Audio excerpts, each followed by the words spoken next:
बहुत समय पहले की बात है। एक छोटे से शहर में संजना और लकी नाम के पति पत्नी रहते थे। संजना कभी माँ नहीं बन सकती थी, इसीलिए वो हमेशा अपने पति लकी के पीछे पड़ी रहती थी कि वो दूसरी शादी कर ले। सुनो जी, आप दूसरी शादी क्यों नहीं कर लेते? नहीं, मैं दूसरी शादी नहीं कर सकता। पर मुझे बच्चा चाहिए। मैं भी चाहती हूँ कि कोई मुझे माँ कहकर पुकारे, मेरा अपना बच्चा हो। ठीक है, हम एक बच्चा गोद ले लेंगे। नहीं, मुझे मेरा अपना बच्चा चाहिए। मुझे आपका बच्चा चाहिए। उसके लिए तुम्हें शादी करनी पड़ेगी। देखो, मैं तुम्हें बहुत प्यार करता हूँ और मैं तुम्हारे होते हुए दूसरी शादी नहीं कर सकता। संजना के लाख कहने पर भी उसका पति लकी शादी के लिए नहीं मानता। मैं कभी माँ नहीं बन पाऊंगी। मुझे कोई माँ कहने वाला नहीं होगा। मैं एक बांझ बनकर ही रह जाऊंगी। देखो, तुम्हें बच्चा चाहिए ना, तो हम एक बच्चा गोद ले लेंगे। वो बच्चा तुम्हें माँ कहकर बुलाएगा। नहीं, मुझे कोई बच्चा गोद नहीं लेना। मुझे तो मेरा और तुम्हारा बच्चा चाहिए। लकी संजना को समझाता रहता है, पर संजना नहीं समझती और वो अपने कमरे में जाकर दरवाजा बंद करके रोने लगती है। मैं माँ बने बिना ही मर जाऊंगी। किसी को मेरी कोई चिंता ही नहीं है। लकी भी संजना को इस तरह से परेशान देखकर दुखी होता है। अब मैं तुम्हें कैसे समझाऊं कि मैं तुम्हें कितना प्यार करता हूँ। मैं बच्चे के लिए किसी और से शादी नहीं कर सकता। फिर लकी भी वहीं हॉल में बैठा बैठा ही सो जाता है और अगली सुबह जब लकी सोकर उठता है तो वो देखता है संजना को बहुत तेज बुखार है। संजना, तुम्हें तो बहुत तेज बुखार है और तुमने मुझे बताया भी नहीं। चलो उठो, मैं तुम्हें अभी डॉक्टर के पास लेकर चलता हूँ। मुझे नहीं जाना किसी डॉक्टर के पास। जब मुझे बिना औलाद के मरना लिखा है तो ऐसे ही सही। संजना, तुम भी ना किसी बच्चे जैसी जिद करती हो। तुम्हें अच्छी तरह पता है मैं कभी ऐसा नहीं कर सकता, पर तुम हो कि समझती नहीं हो। लकी संजना को डॉक्टर के पास ले जाने के लिए बहुत पीछे पड़ता है, पर संजना डॉक्टर के पास जाने से मना कर देती है। इस बात से लकी बड़ा परेशान होता है। ओफो, इसे मैं कैसे समझाऊं? देखो संजना, तुम जो कहोगी मैं तुम्हारी हर बात मानूंगा, पर पहले तुम डॉक्टर के पास तो चलो। तुम मेरी हर बात मानोगे ना?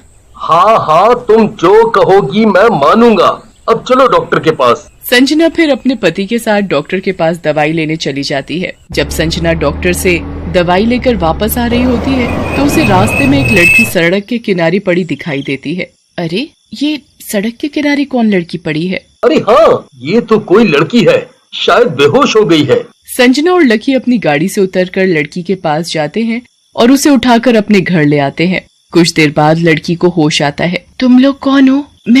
मैं यहाँ कैसे आ गई? तुम हमें रोड पर बेहोश मिली तो हम तुम्हें अपने घर ले आए। तुम घबराओ मत, तुम यहाँ सुरक्षित हो। अच्छा बताओ, तुम्हारा क्या नाम है? मेरा नाम सविता है। मैं पास के गांव में अकेली रहती हूँ। कुछ लोग मेरे अकेलेपन का फायदा उठाने के लिए मेरे घर में घुस आए थे, इसीलिए मैं वहाँ से भाग आई। ओह, ऐसी बात है। तुम यहाँ हमारे साथ रह सकती हो। आपका बहुत बहुत शुक्रिया, आप बहुत अच्छे हो। सविता खुशी खुशी संजना और लकी के घर में रहने लगती है। ऐसे ही बहुत दिन बीत जाते हैं। सविता बिल्कुल उनके घर के एक सदस्य की तरह बन जाती है।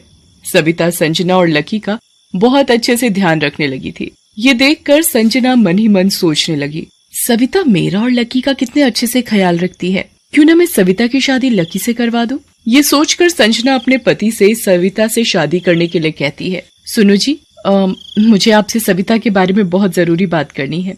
हाँ कहो। तुम्हें सविता से शादी करनी होगी। तुम्हें पता है ना, मैं ये कभी नहीं कर सकता। अगर तुमने सविता से शादी नहीं की तो मैं अपनी जान दे दूंगी। लकी संजना की बात सुनकर घबरा जाता है और वो संजना के कहने पर सविता से शादी करने के लिए राजी हो जाता है। फिर सविता और लकी की शादी हो जाती है, जिससे संजना बड़ी खुश होती है। फिर कुछ दिनों बाद सविता प्रेग्नेंट हो जाती है। संजना सविता का अच्छे से ध्यान रखने लगी थी। फिर एक रात जब संजना पानी पीने के लिए रसोई में जाती है तो वो देखती है कि सविता वहाँ बैठी चिकन खा रही है। ये क्या, सविता तो शाकाहारी है। ये ऐसे पागलों की तरह यहाँ बैठकर चिकन कैसे खा सकती है? संजना सविता के पास जाती है। ये तुम क्या कर रही हो? वो दीदी, मुझे बहुत भूख लगी थी और रसोई में खाने के लिए कुछ नहीं था तो मैंने चिकन खा लिया। पर सविता तो चिकन नहीं खाती। सविता को इस तरह चिकन खाते देख संजना को कुछ अजीब लगता है और वो मन में सोचने लगती है कि आज संजना को क्या हो गया। हो सकता है सविता प्रेग्नेंट है, शायद इसलिए उसका चिकन खाने का मन कर रहा होगा। संजना सविता से कुछ नहीं कहती और वो अपने कमरे में सोने चली जाती है। फिर ऐसे ही अगले दिन जब रात को घर के सब लोग सोए हुए थे तब सविता अपने चुड़ैल के रूप में आती है और वो कुछ तांत्रिक पूजा करने लगती है। जैसे ही चुड़ैल की पूजा खत्म होती है तो चुड़ैल बड़े जोरों से हंसने लगती है। अब फिर से मेरी सारी शक्तियाँ मुझ में वापस आ जाएंगी जब मेरा और लकी का बच्चा होगा। मेरा और इंसान के बच्चे के बगैर मुझ में शक्तियाँ नहीं आ सकती। इसके लिए मेरा और लकी का बच्चा होना बहुत जरूरी है। जब चुड़ैल अपने कमरे में तांत्रिक पूजा कर रही होती है तभी संजना की नींद खुल जाती है तो वो सविता को देखने जाती है। जैसे ही संजना सविता के कमरे के पास जाती है तो उसे सविता के कमरे से डरावनी आवाजें आती हैं। संजना खिड़की से झांक कर देखने लगती है तो कमरे के अंदर का नजारा देखकर संजना के होश उड़ जाते हैं। ये क्या? ये तो एक चुड़ैल है और ये तो लकी के बच्चे की माँ बनने वाली है। हे भगवान, ये मैंने क्या कर दिया? अब मैं क्या करूं? अपने बच्चे को इस चुड़ैल से कैसे बचाऊं? फिर संजना जल्दी से अपने पति के पास जाती है और उसे सविता की हकीकत के बारे में बताती है। ये सविता कोई लड़की नहीं है बल्कि एक चुड़ैल है। अब तो चुड़ैल आपके बच्चे की माँ बनने वाली है। ये तुम क्या कह रही हो? मैंने खुद अपनी आंखों से उस चुड़ैल को देखा है। अगर तुम्हें विश्वास नहीं है तो चलो मेरे साथ। फिर संजना अपने पति को सविता का असली रूप दिखाने ले जाती है। वहाँ जाकर लकी के भी होश उड़ जाते हैं। लकी और संजना दोनों खिड़की से चुड़ैल को छुप कर देखते हैं। जैसे ही चुड़ैल अपनी तांत्रिक पूजा खत्म करती है तो वो अपने पेट पर हाथ फेर कर हंसने लगती है। मेरे बच्चे, बस तुझे कुछ समय और इंतजार करना पड़ेगा। फिर जैसे ही तेरा जन्म होगा मेरी शक्तियाँ मुझे दोबारा वापस मिल जाएंगी। फिर मैं तुझे लेकर यहाँ से चली जाऊंगी। संजना और लकी छुपकर चुड़ैल की बातें सुन रहे होते हैं। तभी वहाँ चुड़ैल के सामने आते ही वो दोनों चुड़ैल से कहते हैं, तुम ऐसा नहीं कर सकती और तुम एक चुड़ैल हो। तुमने हमें धोखा दिया। मैं तुम्हें अपनी छोटी बहन की जैसी समझती थी पर तुमने क्या किया? तुमने हमें ही धोखा दिया। मैं तुम्हें अपने बच्चे को कहीं नहीं ले जाने दूंगी। ये मेरा बच्चा है। हाँ, संजना बिल्कुल सही कह रही है। हमने तुम्हें अपना समझा और तुमने हमारी भावनाओं के साथ खेला। अब हम तुम्हें अपने बच्चे को कहीं नहीं ले जाने देंगे। तुम ऐसा नहीं कर सकते। तुम मुझे नहीं रोक सकते। मुझे मेरी शक्ति वापस लाने के लिए मेरा और इंसान का बच्चा होना जरूरी था। तभी मुझे मेरी शक्तियाँ वापस मिल सकती थी, इसलिए मैंने तुम्हें चुना। संजना और चुड़ैल आपस में झगड़ा कर रहे होते हैं। तभी चुड़ैल को दर्द होने लगता है और वो दर्द से तड़पने लगती है। मुझे तकलीफ हो रही है। मेरे बच्चे के जन्म का समय हो गया है। सुनो जी, इसे जल्दी से अस्पताल लेकर जाना पड़ेगा। हाँ ठीक है, हम अभी इसे अस्पताल लेकर चलते हैं। फिर संजना और लकी चुड़ैल को अस्पताल लेकर जाते हैं। वहाँ चुड़ैल एक सुंदर बच्चे को जन्म देती है। संजना बच्चे को अपनी गोद में लेती है और उसे प्यार करती है। तभी बच्चे को जन्म देने के साथ ही चुड़ैल की खोई हुई सारी शक्तियाँ उसे वापस मिल जाती हैं। ये देख चुड़ैल खुशी से हंसने लगती है। मेरी शक्तियाँ वापस आ गई। फिर चुड़ैल संजना से अपना बच्चा वापस मांगती है तो संजना बच्चे को देने से मना कर देती है। ये बच्चा मेरा है, मैं इसे किसी को नहीं दूंगी।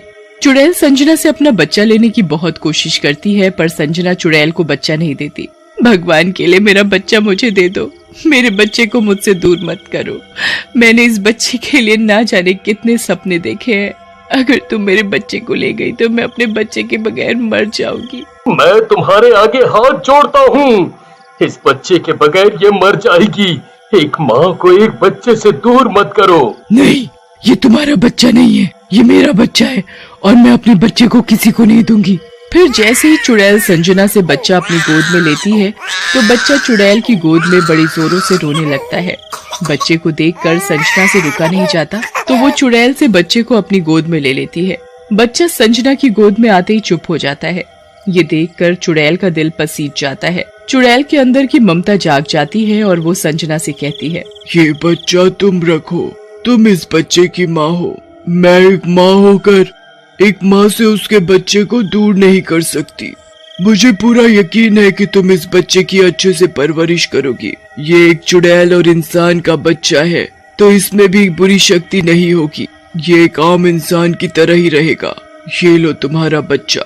चुड़ैल एक बार अपने बच्चे को बड़े प्यार से देखती है, फिर संजना को बच्चा देकर वहाँ से चली जाती है। संजना भी अपने बच्चे को पाकर बड़ी खुश होती है।